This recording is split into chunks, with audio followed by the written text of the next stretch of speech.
Hello दोस्तों, स्वागत है आपका हमारे चैनल पर, जहां हम आपको किताबों का ज्ञान सरल और रोचक तरीके से पहुंचाते हैं। आज हम आपके लिए लेकर आए हैं एक ऐसी किताब की कहानी जिसने लाखों लोगों की सोच और जिंदगी को बदल दिया है। हम बात कर रहे हैं रॉबर्ट कियोसाकी की बेस्ट सेलर किताब रिच डैड पुअर डैड की। ये किताब आपको पैसे की समझ, फाइनेंशियल एजुकेशन और अमीर बनने की मानसिकता को गहराई से समझने का मौका देती है। इसमें दो डैड्स की कहानियां हैं, एक अमीर डैड और दूसरे गरीब डैड। दोनों के विचार और फैसले किस तरह से उनकी आर्थिक स्थिति को प्रभावित करते हैं, यही इस किताब का मुख्य संदेश है। इस वीडियो में हम आपको रिच डैड पुअर डैड के 6 सबक, सबसे जरूरी सिद्धांत और प्रेरणादायक कहानियों को हिंदी में सरल शब्दों में समझाने जा रहे हैं। अगर आप अपनी आर्थिक जिंदगी को बेहतर बनाना चाहते हैं तो ये वीडियो आपके लिए एक गाइड की तरह काम करेगा। इसमें आप जानेंगे कि पैसा आपके लिए कैसे काम कर सकता है, संपत्ति और कर्ज में फर्क क्या होता है, क्यों फाइनेंशियल एजुकेशन आपके स्कूल के सिलेबस से ज्यादा जरूरी है और अमीर लोग अपनी सोच से कैसे अमीर बनते हैं। यदि आपको वीडियो पसंद आए तो इसे लाइक और शेयर करें और हमारे चैनल को सब्सक्राइब करना ना भूलें, क्योंकि हमारा लक्ष्य है कि हम आपको वो ज्ञान दें जो आपकी जिंदगी को एक नई दिशा दे सके। चलिए अब बिना देरी के शुरू करते हैं इस अद्भुत सफर को और जानते हैं कि रॉबर्ट कियोसाकी की इस महान किताब ने हमें क्या सिखाया है। तो बात ऐसी है कि रॉबर्ट कियोसाकी, जो कि इस किताब के लेखक हैं, उनके 2 पिता थे। उनके एक पिता जो कि पढ़े लिखे और PhD होल्डर थे, मगर जिंदगी भर गरीबी रहे और गरीबी में ही मरे। इसीलिए ना रॉबर्ट उन्हें पुअर डैड कहते थे। वहीं उनके दूसरे पिता बहुत पढ़े लिखे तो नहीं थे, लेकिन काफी अमीर थे। इसीलिए रॉबर्ट उन्हें रिच डैड बुलाते थे। तो अब ये सोचने की बात है कि किसी भी इंसान के एक ही वक्त में 2 पिता कैसे हो सकते हैं। तो इसका जवाब यही है कि उनके गरीब पिता यानी कि रियल पिता का एक ही सपना था कि रॉबर्ट खूब मेहनत से पढ़ाई करने के बाद किसी बड़ी सी कंपनी में नौकरी करके अपने भविष्य को सुरक्षित कर ले।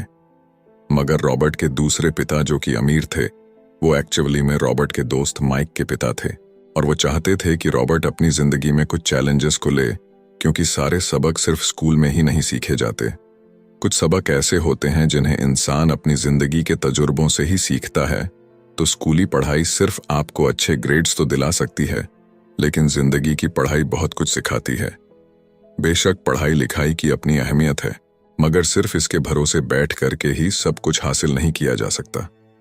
तो चलिए जानते हैं कि एग्जैक्टली हमें क्या करना है और कैसे करना है। उसके लिए पहला सबक कहता है कि अमीर लोग पैसे के लिए काम नहीं करते। सुनने में थोड़ा अजीब है, लेकिन इस लाइन को समझने के लिए ये कहानी आपकी काफी मदद करेगी। तो होता ऐसा है कि एक आदमी था जिसके पास एक गड्ढा था। जब भी उसे अपने गड्ढे से कुछ मेहनत करवानी होती थी तो वो एक गाजर को उसके सामने लटका देता था। उस गाजर को देखते ही गधा उसे खाने के लालच में काम करता चला जाता था। उसे बड़ी उम्मीद थी कि एक दिन वो उस गाजर तक पहुंच ही जाएगा। अभी उस आदमी के लिए तो एक अच्छी खासी तरकीब बन गई काम करवाने की, मगर बेचारे गधे को कभी भी वो गाजर नहीं मिल पाई। अब पूछिए क्यों? क्योंकि वो गाजर बस एक छलावा है। बहुत से लोग ठीक उस गधे की तरह ही होते हैं।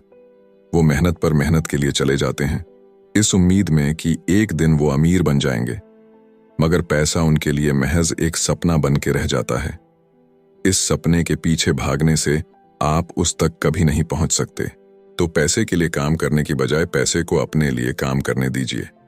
जब आप अमीर बनना चाहते हैं तो सिर्फ पैसे कमाने के लिए काम ना करें, क्योंकि जिस तरीके से हम अमीर बनने की राह में कदम बढ़ाते हैं, हमारा डर और लालच हम पर हावी होने लगता है कि कहीं हम गरीब के गरीब ही ना रह जाएं। बस इसी डर से हम और ज्यादा मेहनत करने में जुट जाते हैं। फिर हमारा लालच हम पर हावी होने लगता है। हम उन सारी खूबसूरत चीजों की कल्पना करने लगते हैं जो पैसे से हासिल की जा सकती हैं। अब यही डर और लालच हमें ऐसे चक्कर में उलझा देता है जो कि कभी भी खत्म नहीं होता। तो हम अब और मेहनत करते हैं कि और ज्यादा कमा सके, और फिर हमारा खर्च भी उसी हिसाब से बढ़ने लगता है। तो इसी को अमीर डैड राइट रेस कहते हैं। अब इसका नतीजा ये हुआ कि हम पैसे कमाने के लिए हद से ज्यादा मेहनत करते हैं, खर्च करते हैं, और ये एक ट्रैप है। यानी कि ये एक जाल है और आपको लालच और डर का ये ट्रैप अवॉइड करना है, क्योंकि हम में से ज्यादातर लोग जो अमीर होना चाहते हैं वो इसी ट्रैप का शिकार हो जाते हैं। तो पैसे के पीछे मत भागिए, बल्कि पैसे को अपने पीछे भागने के लिए मजबूर कर दीजिए।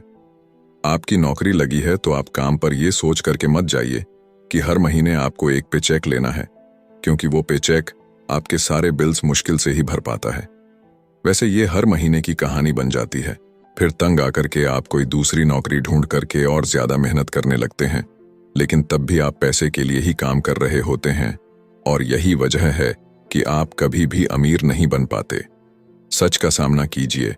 आपकी जवाबदेही खुद के लिए है, ना कि दूसरों के लिए। तो आपके जो भी सवाल है वो आप खुद से पूछिए, क्योंकि उनका जवाब सिर्फ आपके ही पास है। क्या आप सिर्फ इसलिए काम कर रहे हैं कि आपकी जिंदगी में सिक्योरिटी रहे, एक ऐसी नौकरी जहां से आपको निकाले जाने का कोई डर ना हो, या फिर आप सिर्फ 2 पैसे कमाने के लिए काम करते हैं और आपको लगता है कि एक दिन आप इस तरीके से अमीर हो जाएंगे? क्या बस यही आपको सेटिस्फाई करने के लिए काफी है? अगर आपका जवाब हाँ है, तो मुझे आपकी सोच पर बड़ा अफसोस है, क्योंकि आपने जो अमीर बनने का सपना देखा है ना, वो कभी पूरा नहीं होने वाला। आप हमेशा गरीबी में ही जिएंगे। लेकिन अगर आपका जवाब ना है, तो आपका पहला कदम यह होगा कि सबसे पहले आप अपने मन से डर को हटा दीजिए, क्योंकि ज्यादा पैसा ना कमा पाने का डर और लालची आपको बगैर सोचे समझे काम करने के लिए मजबूर करता है, और हमारा यही कदम हमें नाकामयाबी की तरफ धकेलता है। बेशक हम सबके अंदर डर और चाहत की भावना होती है, और ये नेचुरल है, लेकिन उन्हें खुद पर इतना हावी ना होने दीजिए कि हम उनके बस में होकर के उलटे सीधे फैसले लेने लग जाएं। बेहतर होगा कि हम जो भी करें पहले उसके बारे में खूब सोच लें। हमेशा दिल से नहीं बल्कि दिमाग से काम ले। हर सुबह अपने आप से पूछिए कि क्या आप उतना कर पा रहे हैं जितना कि आपको करना चाहिए। क्या आप अपनी पोटेंशियल का पूरा इस्तेमाल कर पा रहे हैं? आम लोगों की तरह सोचना छोड़ दीजिए, जो काम सिर्फ और सिर्फ पैसे के लिए करते हैं। ये सोचना छोड़ दीजिए कि मेरा बॉस कम पैसे देता है, मुझे ज्यादा मिलना चाहिए, मैं ना इससे ज्यादा कमा सकता हूं। एक बात याद रखिए, आपकी परेशानियों के लिए सिर्फ आप जिम्मेदार हैं, कोई और नहीं। बॉस अगर आपकी सैलरी को नहीं बढ़ा रहा है तो उसे इल्जाम मत दीजिए। जब आप खुद की प्रॉब्लम्स की जिम्मेदारी लेते हैं तो सिर्फ आप ही उसका हल निकाल सकते हैं। और यही वो पहला सबक और पहला प्रिंसिपल है जो कि आमिर डैड ने रॉबर्ट को सिखाया। इस सबक का एक पार्ट ये भी था कि अमीर डैड ने उन्हें एक कन्वीनियंस स्टोर में काम करने पर लगा दिया। उन्हें इस काम के कोई पैसे नहीं मिले, वो बस काम करते रहे, और इसका फायदा ये हुआ कि वो अपने दिल से काम में लगे रहे, और इस दौरान कई नए आइडियाज उनके दिमाग में आते रहे। पैसे को अपने पीछे कैसे भगाया जाए, इस बारे में उन्हें कई विचार मिले। उन्होंने देखा कि उस स्टोर की क्लर्क कॉमिक्स बुक के फ्रंट पेज को 2 हिस्सों में फाड़ देती थी। आधा हिस्सा वो रख लेती और आधा हिस्सा फेंक देती थी, तो देर शाम में स्टोर में एक डिस्ट्रीब्यूटर आया करता था। वो कॉमिक्स बुक्स के ऊपरी आधे हिस्से को क्रेडिट के लिए लेता, पर बदले में नई कॉमिक्स बुक्स दे जाया करता। तो एक दिन उन्होंने उस डिस्ट्रीब्यूटर से पूछा कि क्या वो पुरानी कॉमिक्स बुक्स ले सकते हैं। वो इस शर्त पर मान गया कि वो उन कॉमिक्स को बेचेंगे नहीं। ये उनके दिमाग में बिजनेस का एक नया आइडिया था। उन्होंने वो पुरानी कॉमिक्स बुक्स अपने दोस्तों और बाकी बच्चों को पढ़ने के लिए किराए पर देनी शुरू कर दी। बदले में वो हर किताब का 10 सेंट किराया वसूल करते थे। हर किताब सिर्फ 2 घंटे के हिसाब से पढ़ने के लिए दी जाती थी, तो असल मायनों में वो उन्हें बेच नहीं रहे थे। उन्हें उस गैराज पर काम भी नहीं करना पड़ा जहां से वो कॉमिक्स किराए पर देते थे। उन्होंने माइक की बहन को काम पर रखा, जिसके लिए उसे हर हफ्ते $2 दिया जाता, तो एक ही हफ्ते में उन्होंने $9.5 कमाए। और इस तरह उन्होंने सीखा कि पैसे को खुद के लिए काम करने दो, न कि आप पैसे के लिए काम करो। तो इसी के साथ अब आगे है दूसरा सबक, जो कहता है कि फाइनेंशियल लिटरेसी क्यों सिखाई जाए। कहने का मतलब यह है कि 1923 में एज वाटर बीच होटल शिकागो में एक मीटिंग हुई। दुनिया के बहुत से लीडर और बहुत ही अमीर बिजनेसमैन इस मीटिंग का हिस्सा बने। इनमें से थे एक बहुत ही बड़ी स्टील कंपनी के मालिक चार्ल्स शवाब और सैमुअल इंसुल, जो कि उस वक्त की लार्जेस्ट यूटिलिटी प्रेसिडेंट थे, और बाकी कई और भी बड़े बिजनेसमैन। तो इस मीटिंग के 25 साल बाद इनमें से कई लोग गरीबी से मरे, कुछ ने खुदकुशी कर ली, और भी कईयों ने तो अपना दिमागी संतुलन तक खो दिया था। तो असल बात यह है कि लोग पैसे कमाने में इतने मशगूल हो जाते हैं कि वो ये खास बात सीखना भूल जाते हैं कि पैसे को रखा कैसा जाए। आप चाहे जितना मर्जी पैसा कमा लें, उसे बनाए रखना असली बात है। और अगर ये हुनर आपने सीख लिया तो अब किसी भी आड़े टेढ़े हालात, जो अक्सर कहा जाता है कि कोई इमरजेंसी आ गई या कोई अड्डी आ गई या कोई बुरा वक्त आ गया, तो आप उसका सामना आसानी से कर लेंगे। या हो सकता है कि अगर आप ठीक तरीके से प्लानिंग करें तो बुरा वक्त आए ही ना। वैसे लॉटरी में मिलियन जीतने वाले लोग कुछ सालों तक तो मजे से जीते हैं, मगर फिर वापस उसी पुराने हालात में पहुंच जाते हैं। तो अधिकतर लोगों के सवाल होते हैं कि अमीर कैसे बने या अमीर बनने के लिए क्या करें। इन सवालों के जवाब से अधिकतर लोगों को निराशा ही होती है, मगर इसका सही जवाब होगा कि पहले आप फाइनेंशियल लिटरेट बनना सीखें। देखिए, अगर आपको एम्पायर स्टेट बिल्डिंग खड़ी करनी है तो सबसे पहले आपको एक गहरा खड्डा खोदना पड़ेगा, फिर उसके लिए एक मजबूत नींव रखनी पड़ेगी। लेकिन अगर आपको एक छोटा सा घर बनाना हो तो एक 6 इंच कंक्रीट स्लैब डाल करके भी आपका काम चल जाएगा। मगर अफसोस तो इसी बात का है कि हम में से ज्यादातर लोग 6 इंच स्लैब पर एक एम्पायर स्टेट बिल्डिंग खड़ी करना चाहते हैं, और वो ऐसा करते भी हैं तो जाहिर सी बात है कि बिल्डिंग टूटेगी ही टूटेगी। गरीब डैड रॉबर्ट से बस यही चाहते थे कि वो खूब पढ़ाई करे, लेकिन अमीर डैड उसे फाइनेंशियली लिटरेट बनाना चाहते थे। ज्यादातर स्कूल सिस्टम बस घर बनाना सिखाते हैं, मजबूत फाउंडेशन नहीं। स्कूली शिक्षा और पढ़ाई की अपनी अहमियत है, मगर असल जिंदगी में यही सब कुछ नहीं है। और इसी के साथ आगे है तीसरा सबक, जो कि कहता है कि लायबिलिटीज और एसेट्स के बीच में फर्क समझे और हमेशा एसेट्स खरीदे। वैसे सुनने में ये बड़ी आसान सी बात लगती है ना, लेकिन यही एक नियम है जो आपको अमीर बनाने में मदद करेगा। अक्सर गरीब और मिडिल क्लास लोग लायबिलिटीज को यानी कि जिम्मेदारियों को एसेट्स समझ लेते हैं, यानी कि अपनी संपत्ति समझ लेते हैं। मगर अमीर जानता है कि असल में एसेट्स होते क्या हैं, और वो वही खरीदता है अमीर डैड। किस यानी कि KISS किस प्रिंसिपल में यकीन रखते हैं, जिसका मतलब है कीप इट सिंपल स्टूपिड। उन्होंने लेखक और उसके दोस्त माइक को यही सिंपल बात सिखाई, जिसकी बदौलत वो इतनी मजबूत फाउंडेशन रखने में कामयाब रहे। इसी की यही सिंपल बात है कि लायबिलिटीज यानी कि अपनी जिम्मेदारियों और एसेट्स यानी कि संपत्ति के बीच में फर्क को समझे और एसेट्स खरीदे। लेकिन अगर ये इतना ही सिंपल है तो हर आदमी अमीर होता है ना। मगर यहाँ पर मामला उल्टा है। ये एक्चुअली में इतना सिंपल है कि हर कोई इस बारे में सोचता तक नहीं है। लोगों को लगता है कि उन्हें लायबिलिटीज और एसेट्स के बीच में फर्क पता है, मगर उन्हें सिर्फ लिटरेसी के बारे में मालूम है, फाइनेंशियल लिटरेसी के बारे में नहीं। मतलब ये कि इनकम स्टेटमेंट को प्रॉफिट और लॉस का स्टेटमेंट मानकर चलना चाहिए। इसका सिंपल सा मतलब है कि इनकम यानी कि आपके पास कितना पैसा आया, और एक्सपेंस यानी कि आपके पास से कितना पैसा खर्च हुआ। बैलेंस शीट एसेट्स और लायबिलिटीज के बीच बैलेंस बताती है। बहुत से पढ़े लिखे अकाउंटेंट को भी ये पता नहीं होता है कि आखिर बैलेंस शीट और इनकम स्टेटमेंट कैसे एक दूसरे से जुड़े हैं। और अगर हम इस बात को समझना चाहें तो एसेट्स वो चीजें होती हैं जो आपके लिए पैसे कमाने का काम करती हैं। मान लीजिए आप कोई घर खरीद करके उसे किराए पर देते हैं, तो उसी किराए से आप वो लोन भी चुका सकते हैं जो आपने घर खरीदने के लिए लिया था। अब घर भी आपका हुआ और उससे मिलने वाला किराया भी। इसके उलट लायबिलिटीज आपकी जेब से पैसे खर्च करवाती है, जैसे कि घर खरीद करके उसमें रहने से आपको कोई किराया नहीं मिलने वाला।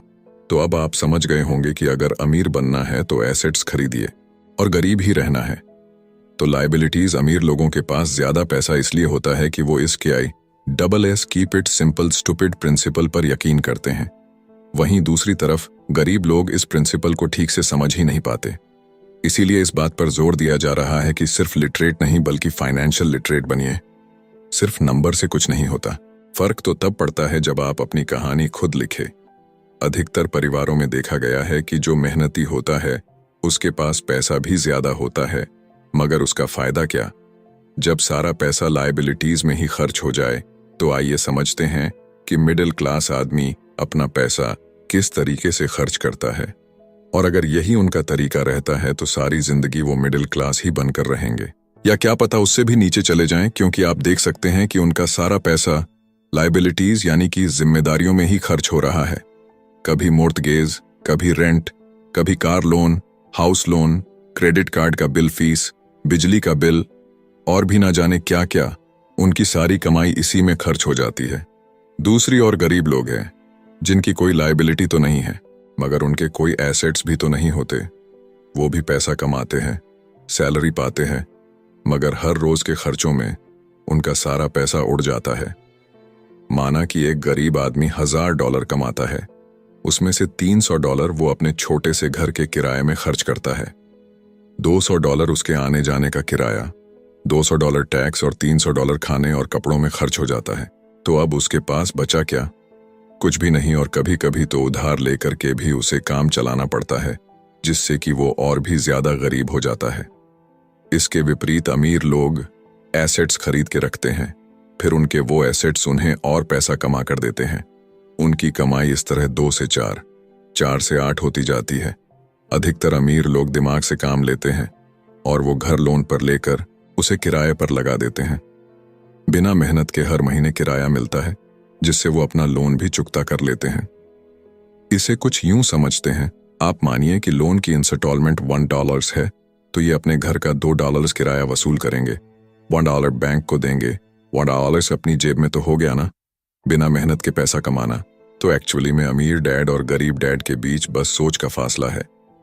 अपना पैसा कैसे खर्च करें, सिर्फ यही मुद्दे की बात है और कुछ नहीं। 1966 के दिनों में अगर बच्चों से पूछा जाता था कि वो बड़े होकर क्या बनेंगे, तो सबके पास यही जवाब होता था कि वो अच्छे ग्रेड्स लाएंगे और डॉक्टर बनेंगे, इंजीनियर बनेंगे। तब सबको यही लगता था कि अच्छे ग्रेड्स लेकर के वो बहुत पैसा कमा सकेंगे। हालांकि उनमें से बहुत बच्चे आज बड़े होकर के डॉक्टर बन चुके हैं। बावजूद इसके उनमें से काफी लोग आज भी फाइनेंशियली स्ट्रगल करते नजर आएंगे, क्योंकि उन्हें हमेशा यही लगा कि ज्यादा पैसा कमाने से उनकी सारी परेशानियां दूर हो जाएंगी। मगर आज के दौर में ऐसा नहीं है। आज बहुत से बच्चे फेमस एथलीट बनना चाहते हैं, या फिर सीईओ, या फिर कोई मूवी स्टार या रॉक स्टार, क्योंकि उन्हें पता है कि सिर्फ अच्छी पढ़ाई और अच्छे ग्रेड्स के भरोसे बैठ करके वो करियर में सक्सेस नहीं पा सकते। आजकल फाइनेंशियल नाइटमेयर बहुत आम हो गया है। अक्सर नए शादीशुदा जोड़े ये सोचते हैं कि उनकी सैलरी अब डबल हो जाएगी, क्योंकि दोनों जने कमा रहे हैं। एक छोटे से घर में रहते हुए वो अब बड़े घर के सपने देखते हैं, इसीलिए वो पैसा बचाना शुरू कर देते हैं। इसकी वजह से उनका सारा ध्यान सिर्फ अपना कैरियर बनाने पर होता है। उनकी कमाई बढ़ने लगती है तो जाहिर है उसी हिसाब से खर्चे भी बढ़ेंगे। तो मुद्दा मामला ऐसा है कि अब जब आप फाइनेंशियल लिटरेट हुए बिना पैसा बनाते हैं या बिना सोचे समझे उसे खर्च करते हैं, तो होता यह है कि आप पहले से भी ज्यादा खर्चा करने लगते हैं। ये एक ऐसा चक्कर है जो फिर से चलता ही रहता है। नई जोड़े ने अब इतना पैसा कमा लिया है कि वो एक बड़ा घर खरीद सके। उन्हें तो यही लगेगा कि वो अब थोड़े अमीर हो गए हैं, मगर असलियत तो ये है कि बड़े घर के साथ उन्होंने नई लायबिलिटीज भी खरीद ली है। उनके कैश फ्लो में अब प्रॉपर्टी टैक्स का खर्च बढ़ गया है। अब उन्हें एक नई गाड़ी भी चाहिए, फर्नीचर भी चाहिए, सब कुछ नया। उनकी लायबिलिटीज बढ़ती ही चली जा रही है, और ज्यादातर होता यही है कि इनकम के साथ साथ खर्चे भी बढ़ने लगते हैं। फिर एक दिन अचानक इस सच्चाई का खुलासा होता है, मगर तब तक हम इस राइट रेस में बुरे तरीके से फंस चुके होते हैं। फिर ऐसे ही लोग हमारे लेखक रॉबर्ट के पास आकर के पूछते हैं कि अमीर कैसे बना जाए। अब यही सवाल तो मुसीबत की जड़ है, क्योंकि सबको लगता है कि पैसा ही हर चीज का इलाज है। ये मानना ही एक बड़ी गलती है। उनकी समस्या ये नहीं है कि वो ज्यादा पैसा नहीं कमा रहे, बल्कि ये है कि जो कुछ उनके पास है उसे हैंडल कैसे करें। वैसे एक कहावत है जो यहां पर लागू होती है, जब तुम खुद को एक गहरे गड्ढे में पांव तो और खोदना छोड़ दो। क्योंकि ज्यादातर लोग पब्लिक स्पीकिंग से घबराते हैं। मनोचिकित्सक यानी कि साइकेट्रिस्ट का मानना है कि लोग इसलिए घबराते हैं क्योंकि उन्हें रिजेक्शन का डर होता है, औरों से अलग होने का डर होता है। लोग हमारे बारे में क्या सोचेंगे या हम पर वो कहीं हंसेंगे तो नहीं, बस यही सोचकर कि ज्यादातर लोग पब्लिक स्पीकिंग से दूर भागते हैं। वो वही करना पसंद करते हैं जो सब कर रहे होते हैं। ऐसे लोग खुद को भीड़ का हिस्सा बना करके संतुष्ट हो जाते हैं। आपका घर आपका सबसे बड़ा एसेट है, लोन लीजिए। अरे अब तो प्रमोशन हो गया है, अब तो सैलरी बढ़ गई है, तो नया घर तो ले ही लो। यही सब बातें ना हम लोगों से सुनते आ रहे हैं, और फिर हम भी ना उसी रास्ते पर चल पड़ते हैं, क्योंकि जो सब कर रहे हैं वो जरूर से सही ही होगा।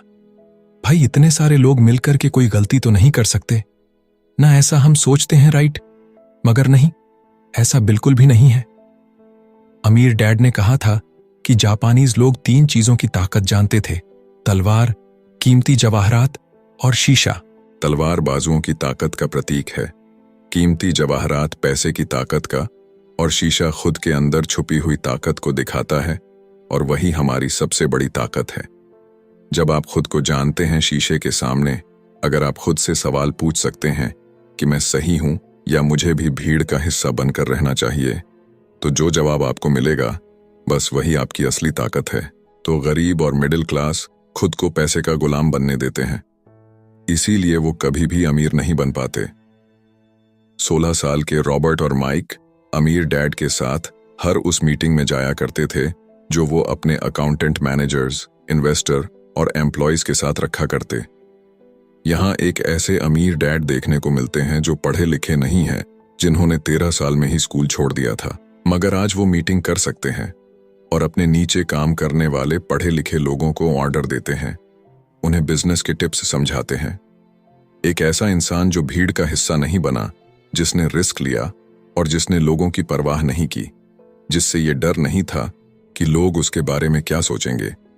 इन मीटिंग्स का नतीजा ये हुआ कि लेखक और उनका दोस्त दोनों स्कूली पढ़ाई में मन नहीं लगा पाए। जब भी उनकी टीचर कोई काम देती थी, उन्हें रूल्स के हिसाब से करना होता था, तो उन्हें एहसास हुआ कि स्कूली पढ़ाई किस तरीके से बच्चों की प्रतिभा को निखरने नहीं देती, उसे दबा देती है। उनकी क्रिएटिविटी को मारकर, उन्हें एक सांचे में ढालकर इस समाज का एक मशीनी हिस्सा भर बना देती है। और उन्हें टीचर की इस बात से भी इनकार था कि अच्छे ग्रेड्स लाकर के ही सक्सेसफुल और अमीर बना जा सकता है। वैसे एक दिन रॉबर्ट की अपने गरीब डैड से बहस हो गई। उनके पिता का मानना था कि उनका घर उनके लिए सबसे बेस्ट इन्वेस्टमेंट है, मगर वो एक रेड रेस में भाग रहे थे। उनकी इनकम और खर्चे बराबर ही थे, उन्हें पूरा करने के लिए उनके पास एक पल की भी फुर्सत नहीं थी। यही बात रॉबर्ट उन्हें समझाना चाह रहे थे कि उनके पिता के लिए वो घर एसेट नहीं बल्कि लायबिलिटी है। घर पर उनके पैसे खर्च हो रहे थे, बदले में मिल कुछ नहीं रहा था। ये बात उनके गरीब डैड नहीं समझ पा रहे थे। तो बस यही फर्क था गरीब और अमीर डैड के बीच में। खैर, उनकी बहस तो चलती रही। उन्होंने अपने गरीब पिता को बताया कि अधिकतर लोगों की जिंदगी लोन चुकाने में ही निकल जाती है।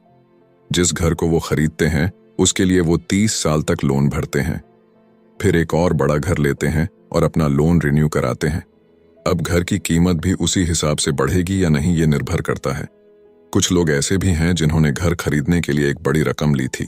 जितनी घर की कीमत नहीं थी, उससे ज्यादा कर्ज उनके सर पर चढ़ गया। इसका सबसे बड़ा नुकसान लोगों को ये होता है कि वो बाकी जगह इन्वेस्टमेंट नहीं कर पाते, क्योंकि उनका सारा पैसा उस घर पर लगा है। उन्हें कभी इन्वेस्टमेंट करने का मौका ही नहीं मिल पाता और ना ही वो इस बारे में कुछ सीख पाते हैं, और इसी तरीके से कई एसेट्स उनके हाथों से निकल। अगर इसके बदले लोग सिर्फ एसेट्स पर ध्यान दें तो उनका फ्यूचर कहीं ज्यादा बेहतर हो सकता है। अब उदाहरण के लिए रॉबर्ट की पत्नी के पेरेंट्स एक बड़े से घर में शिफ्ट हो गए। उनका सोचना था कि अपने लिए बड़ा और नया घर लेना एक सही फैसला है, क्योंकि बाकियों की तरह उन्हें भी घर लेना एक एसेट्स लगता था। अगर वो ये जान करके हैरान रह गए कि उस घर का प्रॉपर्टी टैक्स $1000 था, ये उनके लिए बहुत ही बड़ी कीमत थी, और क्योंकि वो रिटायर हो चुके थे तो इतना पैसा टैक्स के रूप में भरना उनके रिटायरमेंट बजट के बाहर था। बेशक हम ये नहीं कह रहे कि आप एक नया घर ना लें, बल्कि हम समझाना चाहते हैं कि जितने पैसे से आप एक बड़ा घर लेंगे, उतने पैसे आप किसी एसेट में इन्वेस्ट करें तो बेहतर होगा। आपका एसेट आपके लिए कमाई करेगा और कुछ ही समय के बाद आपके पास इतना पैसा होगा कि आप आसानी से मनपसंद घर ले पाएंगे, और वो भी बिना किसी लोन के। तो अब सवाल ये है कि अमीर और ज्यादा अमीर क्यों होते रहते हैं, वही मिडिल क्लास आगे क्यों नहीं बढ़ पाते? इसके पीछे भी ना एक वजह है, और कारण एकदम सिंपल है। अमीर एसेट खरीदते हैं जो कि उनका पैसा दुगना करता रहता है। उस पैसे से उनके सारे खर्चे मजे में निपट जाते हैं, और मिडिल क्लास क्या करते हैं? वो तो बस महीने की एक तारीख का इंतजार करते हैं। जब उनकी सैलरी आई तो सारी की सारी सैलरी तो खर्चों को पूरा करने में खत्म हो जाती है, तो इन्वेस्टमेंट कहाँ से होगा? और फिर जब सैलरी बढ़ती है तो उस पर टैक्स भी बढ़ जाता है। और उसी हिसाब से बाकी खर्चे भी, और फिर अंत में वही राइट रेस चलती रहती है। कहने का मतलब ये है कि एक कर्ज में डूबा समाज जहां पर हम रहते हैं, मतलब ये कि अपने घर को एसेट समझना ही वो रीजन है जो कि हमें कर्ज के बोझ तले दबाती है। आज यही अधिकतर लोगों की सोच है। अगर सैलरी बढ़ी है तो लोग सोचते हैं कि अब वो बड़ा सा घर ले सकते हैं, क्योंकि उन्हें ये अपने पैसे का सही इस्तेमाल लगता है। इसके बदले अगर वो पैसा सही जगह लगाया जाए तो उनकी जिंदगी हमेशा के लिए बदल सकती है। लेकिन ऐसा हो नहीं पाता, क्योंकि उनका सारा वक्त हाड़ तोड़ मेहनत करने में चला जाता है। अपनी नौकरी को सेफ जोन समझ करके वे उससे अलग कुछ सोच ही नहीं पाते, और साथ ही उन पर कर्ज का इतना बोझ होता है कि वो नौकरी छोड़ने का रिस्क ले ही नहीं सकते। अब जरा खुद से सवाल कीजिए कि आज आप नौकरी छोड़कर बैठ जाते हैं तो कितने दिन आपका गुजारा चलेगा? क्योंकि अगर आप फाइनेंशियली लिटरेट नहीं हैं, अगर आपने सारी उम्र सिर्फ सैलरी के भरोसे ही काटी है और एसेट्स के बदले आपने लायबिलिटीज पाल ली है, तो यकीनन आपकी जिंदगी बहुत ही कड़ी चुनौती है। सिर्फ नेटवर्थ के भरोसे आपका काम नहीं चल सकता। नेटवर्थ बताता है कि आपके पास वाकई में कितना पैसा है, चाहे वो गैराज में पड़ी पुरानी कार के रूप में ही क्यों ना हो। अब भले ही वो कार कुछ काम की ना हो, जबकि वेल्थ का मतलब है कि आपके पास जो पैसा है उससे आप कितना और पैसा कमा रहे हैं। जैसे कि मान लीजिए कि आपके पास कोई एसेट है जिससे हर महीने मुझे $3000 की कमाई हो जाती है और हर महीने आपके $6000 खर्च होते हैं, तो मैं सिर्फ आधे महीने ही अपना गुजारा कर पाऊंगी। तो सल्यूशन ये होगा कि अपने एसेट से मिलने वाले पैसे को आप बढ़ा दें। जब वो $6000 आपको मिलने लगेगा तो आप रातों रात अमीर नहीं हो जाएंगे, मगर इस तरह आप वेल्थी होने लगेंगे। अब अगर आप अचानक नौकरी छोड़ते भी हैं तो आपके एसेट्स आपका सारा खर्च कवर कर लेंगे। अब वेल्थी तभी बन पाएंगे जब आपके खर्च आपके एसेट्स की ग्रोथ से कम रहे, और इसी के साथ आगे है चौथा सबक, जो कहता है कि अपने काम से काम रखें। दुनिया की सबसे बड़ी फूड चैन मैकडोनाल्ड के फाउंडर रे क्रॉकनी एक MBA क्लास में की स्पीच थी। ये 1947 की बात है। उनकी ये स्पीच बड़ी ही शानदार थी। लोगों को प्रेरित करने वाले स्पीच के बाद जब MBA क्लास के स्टूडेंट्स ने कुछ वक्त उनके साथ बिताने की गुजारिश की तो वो उनके साथ बियर पीने चले गए। बातों बातों में रे ने अचानक एक सवाल किया कि क्या आप लोग जानते हैं कि मैं किस बिजनेस में हूं? अब ये बात तो सबको मालूम थी कि वो हैमबर्गर बेचते थे। इस बात पर वो हंसने लगे और बोले कि उनका असल बिजनेस तो रियल एस्टेट है, क्योंकि मैकडोनाल्ड के लिए हर लोकेशन का चुनाव सोच समझ कर किया जाता है। जहां उसकी फ्रेंचाइज बनाई जाती है वो जमीन भी साथ ही बेची जाती है। तो इसका सीधा सा मतलब है कि मैकडोनाल्ड की फ्रेंचाइज खरीदने वाले को वो जमीन भी खरीदनी पड़ती थी। तो इस तरीके से ये एक रियल एस्टेट बिजनेस भी हुआ। यही सबक अमीर डेंड ने रॉबर्ट को सिखाया कि अक्सर लोग खुद के लिए छोड़ करके बाकी सबके लिए काम करते हैं। वो टैक्स पे करके गवर्नमेंट के लिए काम करते हैं, वो उस कंपनी के लिए काम करते हैं जहां वो नौकरी करते हैं, बैंक का मॉर्टगेज देकर उसके लिए काम करते हैं। और ये सब इसलिए क्योंकि हमारा एजुकेशन सिस्टम ही ऐसा है। स्कूल हमें एम्प्लॉय बनना सिखाता है, ना कि एम्प्लॉयर। जो आप पढ़ते हैं वही आप बनते हैं। अगर आपने साइंस पढ़ी है तो डॉक्टर, मैथमेटिक्स पढ़ी है तो इंजीनियर, मतलब जो भी आपने पढ़ा है वो आप बने। अब मुसीबत तो ये है कि इससे छात्रों का कोई भला नहीं हो पाता, क्योंकि वो नौकरी और बिजनेस के बीच के फर्क में उलझ कर रह जाते हैं। जब कोई पूछता है कि आपका क्या बिजनेस है तो आपको ये नहीं बोलना चाहिए कि मैं तो एक डॉक्टर हूं या एक बैंकर हूं, क्योंकि वो आपका प्रोफेशन है, बिजनेस नहीं। कहने का मतलब ये है कि आप जो भी करते हैं उसे अपना बिजनेस बनाइए, नौकरी नहीं। अपनी सारी उम्र दूसरों के लिए काम करके उन्हें अमीर करने में बर्बाद ना करें, बल्कि खुद की जिंदगी को खुशहाल बनाने के लिए काम करें। बहुत से लोगों को इस बात का एहसास बड़ी देर से होता है कि उनका हाउस लोन उनकी जान ले रहा है, और फिर उन्हें लगता है कि जिसे वो एसेट मानने की गलती कर रहे थे, एक्चुअली कभी वो एसेट था ही नहीं। जैसे उन्होंने कार ली तो उससे जुड़े तमाम खर्चे उनकी लायबिलिटीज बन गए, तो उनकी मुसीबतें शुरू हो जाती हैं। इसीलिए तो हम एसेट कॉलम पर इतना ज्यादा जोर दे रहे हैं ना कि आपकी इनकम कॉलम पर, और यही फाइनेंशियली सिक्योर होने का सही तरीका है। आप कितने अमीर हैं ये जानने का सही तरीका नेटवर्थ इसलिए नहीं है, क्योंकि जब भी आप अपने एसेट बेचते हैं तो उन पर भी टैक्स लगता है। आपको उतना पैसा नहीं मिलता जितना कि आप सोचते हैं। आपके बैलेंस शीट के हिसाब से आपको जितना भी पैसा मिलेगा उस पर भी आपको टैक्स देना पड़ेगा। ये किताब आपको कभी ये सलाह नहीं देगी कि आप अपनी नौकरी छोड़ें। आप अपनी नौकरी करते रहिए और साथ ही एसेट्स भी खरीदते रहिए। और एसेट्स से मेरा मतलब है सही और असली मायने में एसेट्स। मैं ये नहीं कहूंगी कि आप कोई कार्ड लीजिए, क्योंकि वो मेरी नज़र में असेट्स यानी कि संपत्ति नहीं है, क्योंकि जैसे ही आप उसे चलाना शुरू करते हैं वो अपनी कीमत का 25% खो देती है। अब किस तरह के एसेट्स खरीदे जाने चाहिए, यहां हम आपको कुछ उदाहरण देते हैं।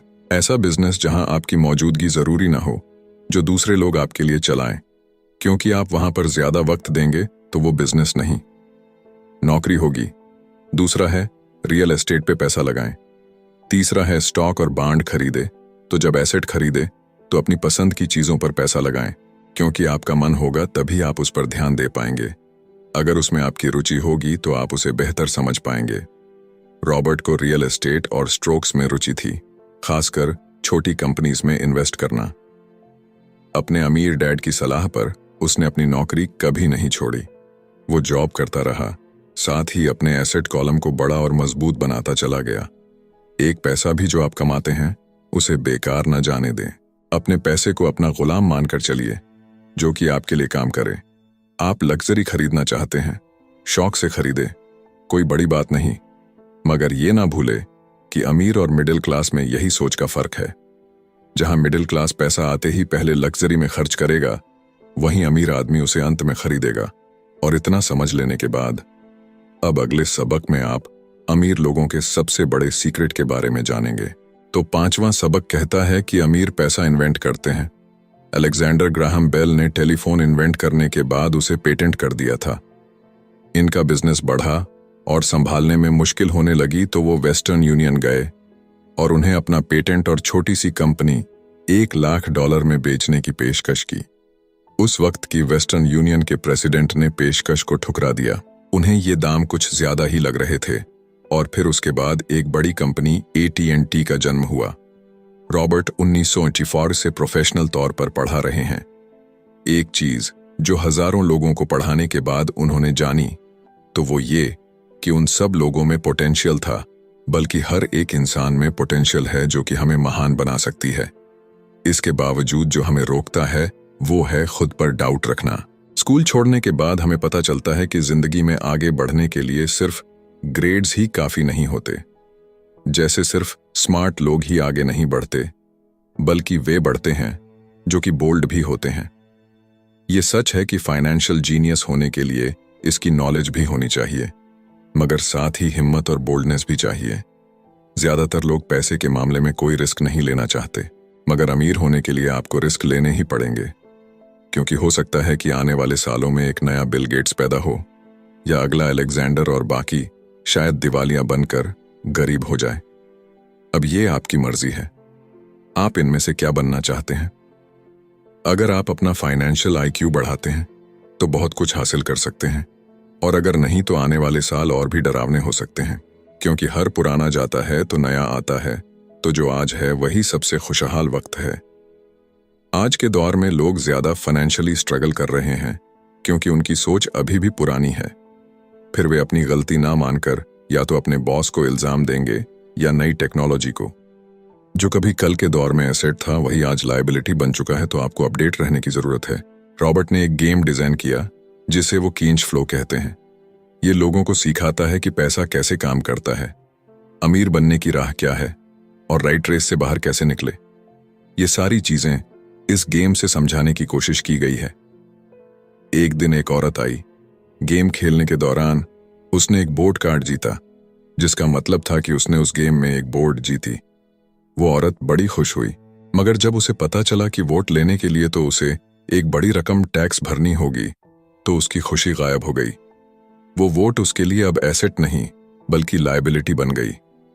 उसे पता चला कि ऐसे तो ये वोट उसकी जान ही ले लेगी। उसे ये आइडिया समझ में ही नहीं आया और रिफंड की मांग की। उसे उसके पैसे वापस मिल गए और वो चली गई, मगर बाद में उसने फोन करके बताया कि उसे अब गेम का आइडिया कुछ समझ में आने लगा था। वो उस गेम से अपनी लाइफ को जोड़ करके देख पा रही थी। पैसा कैसे काम करता है, इस बात को समझ ना पाने की वजह से उसका गुस्सा जायज था। हम भी अक्सर यही करते हैं। जो बात हमारी समझ से परे होती है उस पर गुस्सा आता है और हम जिंदगी की हर परेशानी के लिए उसे ब्लामे करना शुरू कर देते हैं। मगर अगर ठंडे दिमाग से सोचे तो ये तरीका एकदम गलत होगा। बेहतर होगा कि हम उन्हें समझने की कोशिश करें तो गेम ऑफ लाइफ जीत सकते हैं। बहुत से लोग कैश फ्लो गेम में खूब पैसा जीतते हैं, फिर उन्हें समझ ही नहीं आता कि उस पैसे का क्या करें, तो वो हैरान होने लगते हैं। इसकी वजह है उनकी पुरानी सोच जो आगे नहीं बढ़ने देती, और फिर वो बाद में सारा पैसा ही हार बैठते हैं। कुछ लोग कहते हैं कि वे हार गए क्योंकि उनके पास सही पत्ते नहीं थे। बहुत से लोग इस तरह जिंदगी में सही मौकों की तलाश में बैठे रहते हैं। कुछ लोग तो सही मौका मिलता भी है तो उसका फायदा नहीं उठा पाते क्योंकि वो कहेंगे कि उनके पास पैसा ही नहीं था। अब कुछ ऐसे भी होते हैं जिन्हें पैसा और मौका दोनों मिले, फिर भी वो कुछ हासिल नहीं कर पाए क्योंकि एक्चुअली में वो समझ ही नहीं पाए कि ये एक अपॉर्चुनिटी है। फाइनेंशियल इंटेलिजेंस का मतलब है कि आप पैसे को लेकर कितने क्रिएटिव हो सकते हैं। अगर आपको मौका मिलता है तो बगैर पैसे के आप क्या करेंगे, और अगर पैसा है मगर मौका नहीं तो उस सूरत में आप क्या करेंगे। ये सब आपकी फाइनेंशियल इंटेलिजेंस पर निर्भर करता है। ज्यादातर लोग इस बात का एक ही सॉल्यूशन जानते हैं कि खूब मेहनत करके खूब पैसा कमाया जाए, लेकिन आपको सीखना है कि अपने लिए मौका कैसे पैदा किया जाए, न कि उसके इंतजार में बैठे रहे। सबसे खास बात अमीरों की जो है वो ये है कि उन्हें पता है कि पैसा असली चीज नहीं है। असली चीज है इसका सही मतलब जानना, ये जान लेना कि जो हमें चाहिए वो हम इससे बना सकते हैं। हमारा दिमाग हमारे लिए सबसे बड़ा एसेट होता है। यही हमें सुपर रिच बना सकता है या सुपर पुअर, निर्भर करता है कि हम कैसे इसका इस्तेमाल करें।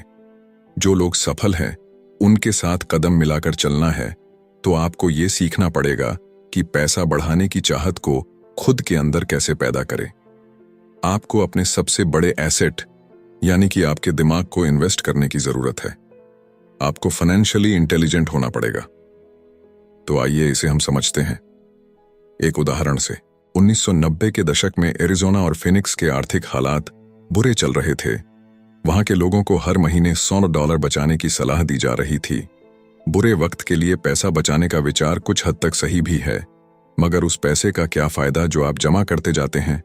इससे तो अच्छा है कि उनका कुछ हिस्सा इन्वेस्ट किया जाए जो कि आगे चलकर आपको फायदा दे। खैर, बात करते हैं एरिज़ोना और फिनिक्स के लोगों की जो आर्थिक तंगी झेल रहे थे। ऐसे में इन्वेस्टर को ये एक बढ़िया मौका लगा। लोग जो अपनी प्रॉपर्टी अपने पौने दामों में बेच रहे थे उसे कई इन्वेस्टर्स ने हाथों हाथ खरीद लिया। रॉबर्ट ने भी $75,000 की कीमत वाला एक घर सिर्फ $20,000 में खरीद लिया। इसके बाद उन्होंने अर्तोनी के ऑफिस में एक ऐड दिया, $75,000 वाला घर सिर्फ $60,000 में। बस इसे लेने के लिए ग्राहक टूट पड़े। रॉबर्ट का फोन बजना बंद ही नहीं हो रहा था कि ये पैसा उनको उस एसेट से मिलने जा रहा था जो उन्होंने प्राइमरी नोट के रूप में ग्राहक से लिया था, और उन्हें ये पैसा कमाने में केवल 5 घंटे लगे। उन्होंने जो $40,000 इन्वेंट करे वो उनके एसेट कॉलम से क्रिएट हुए थे, और बगैर टैक्स के उन्होंने अचानक ही मिले एक मौके का फायदा उठाकर ये पैसा क्रिएट अपने इनकम कॉलम में ऐड कर लिए। कुछ सालों के बाद ही उनके इस बिजनेस ने इतना पैसा क्रिएट किया कि उनकी कंपनी की कार, गैस, इंश्योरेंस, क्लाइंट के साथ डिनर ट्रिप और बाकी चीजें सब कवर हो गईं। जब तक गवर्नमेंट उन खर्चों पर टैक्स लगाती, इनमें से ज्यादातर चीजें प्री टैक्स एक्सपेंसेस में खर्च हो चुकी थीं। कुछ सालों के बाद ही जो घर $60,000 में बिका था अब वो $1,10,000 का था। अभी भी उनके पास कुछ मौके थे, मगर वो इतने कम थे कि उनके लिए रॉबर्ट को एक वैल्यूएबल एसेट लगाना पड़ता, और अपना वक्त भी तो वो आगे बढ़ गए। उन्हें अब नए मौकों की तलाश करनी थी। अब आप एक सवाल खुद से कीजिए, मेहनत करना भी बहुत मेहनत का काम है। 50% टैक्स भरिए और बाकी बचाइए। अब वो सेविंग्स आपको 5% इंटरेस्ट देगी और फिर उस पर भी आप और टैक्स भरे। इससे तो अच्छा होगा कि आप अपना पैसा और टाइम अपने सबसे पावरफुल एसेट यानी कि अपने दिमाग पर इन्वेस्ट करें और फाइनेंशियली इंटेलिजेंट बने। ये दुनिया कभी भी एक सी नहीं रहती, जो आज या कल नहीं होगा। कभी मंदी तो कभी तेजी का दौर चलता रहेगा। वक्त के साथ टेक्नोलॉजी और भी बेहतर होती जाएगी। आज मार्केट ऊपर है तो कल नीचे होगा। खासकर स्टॉक मार्केट तो हर रोज बदलता है, मगर इससे आपको क्या फर्क पड़ेगा? अगर आप फाइनेंशियली इंटेलिजेंट है तो क्योंकि आप तो हर हालात के लिए तैयार रहेंगे। आपको जिंदगी में बेशुमार मौके मिलेंगे जहां पर आप अपनी फाइनेंशियल इंटेलिजेंट का फायदा उठा सकते हैं। जरूरत है तो बस उन मौकों को लपकने की। अमूमन हम दो तरह के इन्वेस्टर देख सकते हैं। पहले वो जो पैकेज इन्वेस्टमेंट खरीदते हैं, और ये काफी आसान और बगैर झंझट का काम है। दूसरे इन्वेस्टर अपने लिए खुद ही इन्वेस्टमेंट क्रिएट करते हैं। इनको आप प्रोफेशनल भी कह सकते हैं। जितना ये इन्वेस्ट करते हैं उससे कई गुना ज्यादा पैसा बना लेते हैं। अब अगर आप इस तरह के इन्वेस्टर बनना चाहते हैं तो आपको खास तौर पर इन 3 स्किल्स को समझने की जरूरत है। पहली, ऐसी अपॉर्चुनिटी ढूंढिए जो कि बाकी न ढूंढ सके। याद रहे कि आपका दिमाग वो देख सकता है जो बाकियों की आंखें भी नहीं देख पाए। दूसरा है, पैसा बढ़ाइए। जब पैसे की जरूरत पड़े तो मिडिल क्लास केवल बैंक जाता है, मगर दूसरे टाइप के इन्वेस्टर पैसा बढ़ाकर के कैपिटल रेस करते हैं। उन्हें हमेशा बैंक की जरूरत नहीं पड़ती। और आगे ये तीसरा, स्मार्ट लोगों को ऑर्गेनाइज कीजिए। इंटेलिजेंट लोग वो होते हैं जो अपने से ज्यादा स्मार्ट लोगों के साथ मिलकर के काम करते हैं। इसीलिए इन्वेस्ट करने से पहले अपने इन्वेस्टमेंट एडवाइजर को चुनें। मुझे मालूम है कि यह सब आपके लिए कुछ ज्यादा है, मगर इसके रिवॉर्ड्स तो बड़े ही शानदार हैं। जिंदगी में रिस्क बहुत है, लेकिन उन्हें हैंडल करना सीख करके ही आप अमीर बन पाएंगे। और इसी के साथ आगे है छंटवा सबक, सीखने के लिए काम करें, पैसे के लिए नहीं। तो बात ऐसी है कि एक बार एक जर्नलिस्ट ने रॉबर्ट का इंटरव्यू लिया था। रॉबर्ट उसके आर्टिकल पहले भी पढ़ चुके थे और उस जर्नलिस्ट के लिखने के स्टाइल से बहुत ही प्रभावित थे। इंटरव्यू जब पूरा हुआ तो उस जर्नलिस्ट ने रॉबर्ट को बताया कि वो एक मशहूर लेखिका बनकर उनकी ही तरह एक दिन फेमस होना चाहती है। तो रॉबर्ट ने उनसे पूछा, तो ऐसा क्या है जो उन्हें मशहूर होने से रोक रहा है?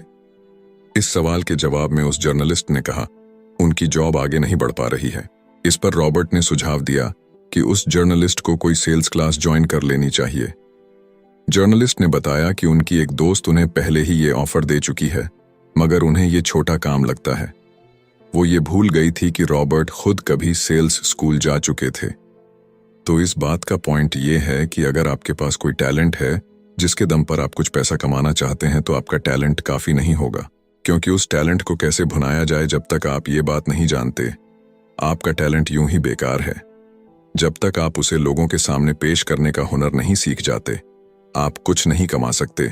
तो बेचने की कला सीखने में कोई शर्म की बात नहीं है। किसी भी सेल्समैन को इसके लिए शर्मिंदा नहीं होना चाहिए।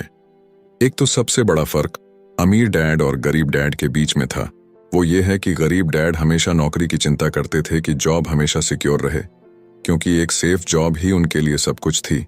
जबकि अमीर डैड हमेशा सिर्फ और सिर्फ कुछ सीखने पर जोर देते थे। अमीर बनने के लिए आपको बहुत कुछ सीखना पड़ेगा। इसके अलग पहलू को देखें तो स्कूल हमें रिवॉर्ड करते हैं किसी एक ही खास चीज में महारत के लिए। इसका एक उदाहरण देखिए, जब डॉक्टर मास्टर की डिग्री लेते हैं तो उसके बाद किसी एक स्पेशल फील्ड में डॉक्टरेट करते हैं, जैसे कि पीडियाट्रिक या कुछ और। मतलब एक छोटे से विषय पर उन्हें बहुत पढ़ना पड़ता है उस फील्ड में महारत के लिए, और यही उनका रिवॉर्ड होता है। ऐसे ही बहुत कुछ जानने के लिए जो थोड़ा बहुत आप सीखते हैं, वो नॉलेज तभी आएगी जब आप अलग अलग कंपनीज के लिए काम करेंगे, दुनिया की अलग अलग चीजों को जाएंगे, चीजें कैसे काम करती है, ये सभी बातें अनुभव करेंगे, तभी आपकी नॉलेज बढ़ेगी।